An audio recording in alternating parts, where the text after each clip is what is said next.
Assalamualaikum warahmatullahi wabarakatuh. Halo teman-teman, saya Ica Fitria dari Prodi Akuntansi.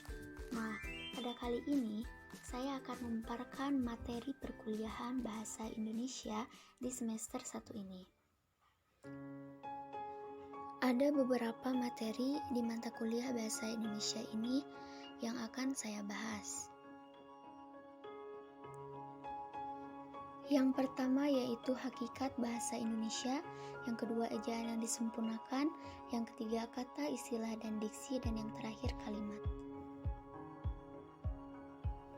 Materi pertama yaitu ada hakikat bahasa Indonesia. Sejarah bahasa Indonesia.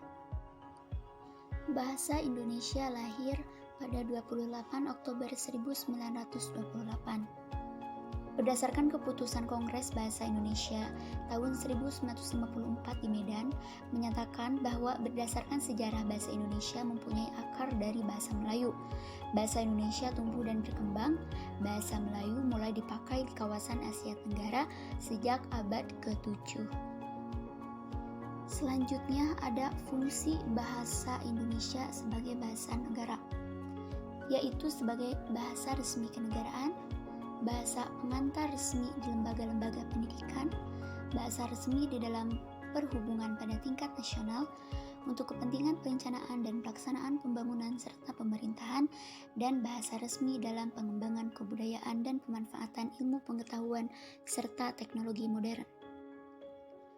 Kita lanjut ke variasi bahasa. Yang pertama yaitu ada variasi bahasa lisan dan tulisan. Variasi lisan merupakan bahasa yang digunakan oleh pemakai bahasa dalam berkomunikasi. Ragam lisan standar misalnya orang berpidato atau memberi sambutan dalam situasi perkuliahan dan ceramah. Ragam lisan non-standar misalnya dalam percakapan antara teman di pasar atau dalam kesempatan non-formal lainnya. Yang kedua, ragam bahasa tulis menggunakan huruf sebagai unsur dasarnya. Hal ini berkaitan dengan ejaan, tata bahasa, dan kosakata. Kelengkapan tata bahasa seperti bentuk kata ataupun susunan kalimat, ketetapan pilihan kata, kebenaran penggunaan ejaan, dan pengungkapan ide. Variasi bahasa selanjutnya yaitu variasi bahasa resmi dan tak resmi. Nah, di sini ada variasi bahasa resmi adalah ragam bahasa yang biasa digunakan dalam suasana resmi atau formal, misalnya surat dinas, pidato, dan makalah atau karya tulis. Ciri-cirinya digunakan dalam situasi resmi, nada bicara yang cenderung datar, kalimat yang digunakan kalimat lengkap. Selanjutnya, variasi bahasa tidak resmi. Bahasa tidak resmi adalah ragam bahasa yang biasa digunakan dalam suasana tidak resmi, misalnya surat pribadi dan surat untuk keluarga atau yang berbentuk lisan, contohnya dalam percakapan sehari-hari. Ciri-cirinya digunakan dalam situasi tidak resmi, sering menggunakan kalimat-kalimat yang tidak lengkap. Selanjutnya, berbahasa Indonesia yang baik dan benar. Berbahasa Indonesia yang baik berarti bahwa kita harus menggunakan bahasa Indonesia sesuai dengan konteks berbahasa yang selaras dengan nilai sosial masyarakat. Peraturan ini berkaitan penggunaan ragam bahasa secara tulis dan lisan untuk kebutuhan berkomunikasi. Selanjutnya ada berbahasa Indonesia yang benar, berarti bahwa harus digunakan bahasa Indonesia yang sesuai dengan kaidah atau aturan bahasa Indonesia. Kaidah bahasa Indonesia meliputi kaidah tata bahasa, kaidah ejaan, dan kaidah pembentukan istilah. Materi selanjutnya yaitu ejaan yang disempurnakan. Beberapa materi tentang ejaan yang disempurnakan. Yang pertama yaitu ejaan yang pernah ada di Indonesia, yaitu ada ejaan Van Ophuijsen, ejaan Suwandi, ejaan Melindo, baru ejaan bahasa Indonesia yang disempurnakan. Ada komponen-komponen ejaan. Di sini ada beberapa. Yang pertama yaitu pemakaian huruf. Di sini ada huruf kapital, huruf pertama kata pada awal kalimat. Contohnya, dia membaca buku. Yang kedua, huruf pertama petikan langsung. Contohnya, adik bertanya, kapan kita pergi? Ketiga, huruf pertama dalam kata dan ungkapan yang berhubungan dengan agama, kitab suci, dan Tuhan. Komponen selanjutnya yaitu penulisan kata. Di sini ada ada kata depan di, ke, dan dari. Kata depan ini ditulis terpisah dari kata yang mengikutinya, kecuali di dalam gabungan kata yang sudah lazim dianggap sebagai satu kata, seperti kepada dan daripada. Contohnya, cincin itu terbuat dari emas. Komponen selanjutnya yaitu pemakaian tanda baca. Di sini ada tanda elipsis atau titik-titik ya. Nah, yang pertama gunanya itu tanda elipsis dipakai dalam kalimat yang terputus-putus. Selanjutnya, tanda elipsis dipakai untuk menunjukkan bahwa dalam suatu kalimat atau naskah ada bagian yang dihilangkan. Komponen selanjutnya yaitu ada penulisan unsur serapan. Ada unsur asing yang belum sepenuhnya terserap ke dalam bahasa Indonesia. Ada juga unsur asing yang penulisan dan pengucapannya disesuaikan dengan kaidah bahasa Indonesia. Materi selanjutnya yaitu kata, istilah, dan diksi. Yang pertama, kata. Kata merupakan deretan huruf yang diapit oleh dua buah spasi dan mempunyai satu arti. Yang kedua, ada istilah. Istilah merupakan kata atau hubungan kata yang memiliki makna khusus dan penggunaannya terbatas pada ranah kegiatan atau bidang keilmuan tertentu. Yang ketiga, yaitu diksi. Diksi merupakan pilihan kata.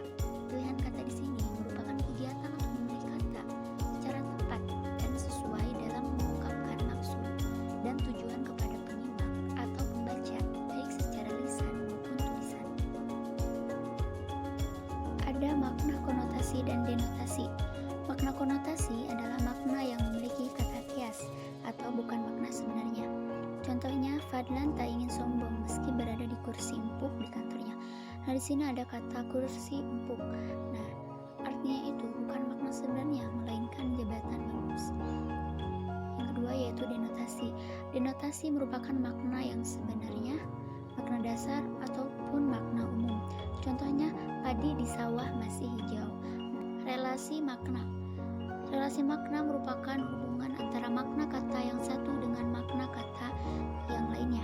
Di sini ada beberapa, ada kesinoniman, kehomoniman, kepolisemian, kehiponiman, dan keantoniman. Materi yang terakhir yaitu kalimat.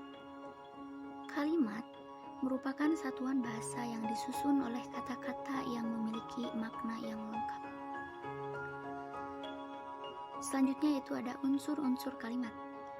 Nah, unsur-unsur kalimat ini ada subjek. Terbentuk dari kata benda yang berfungsi menunjukkan pelaku kalimat. Ada predikat. Berfungsi menerangkan yang sedang dilakukan subjek pada kalimat. Objek merupakan keterangan yang berkaitan dengan predikat. Umumnya objek diisi oleh kelas kata nomina, frasa nomina atau klausa. Pelengkap berfungsi sebagai pelengkap dan merupakan unsur yang melengkapi predikat, namun posisinya yang berbeda. Kalau pelengkap ini posisinya di belakang.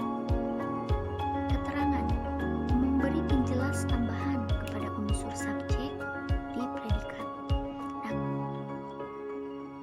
dari kelima unsur tersebut tidak selalu hadir bersamaan dalam sebuah kalimat. Yang biasanya ada atau utama predikat karena kondisi predikat yang menyebabkan hadirnya unsur-unsur lain. Selanjutnya, jenis-jenis kalimat. Jenis-jenis kalimat menurut klausa. Di sini ada kalimat tunggal. Kalimat tunggal adalah kalimat yang terdiri atas satu klausa. Kalimat ini hanya mempunyai satu subjek dan satu predikat saja. Contohnya, mereka bergembira sepanjang hari. Kalimat lengkap dan tak lengkap. Kalimat lengkap adalah kalimat yang mengandung klausa lengkap, terdiri atas unsur subjek, predikat, bahkan ada unsur objek ataupun keterangan. Kalimat tak lengkap yaitu kalimat yang memiliki klausa tak lengkap, yaitu terdiri dari subjek saja, predikat saja, ataupun keterangan saja. Mungkin itulah pemaparan materi yang dapat saya sampaikan dari mata kuliah Bahasa Indonesia di semester 1 ini. Kurangnya boleh ditambahkan. Sekian dari saya. Wassalamualaikum warahmatullahi wabarakatuh.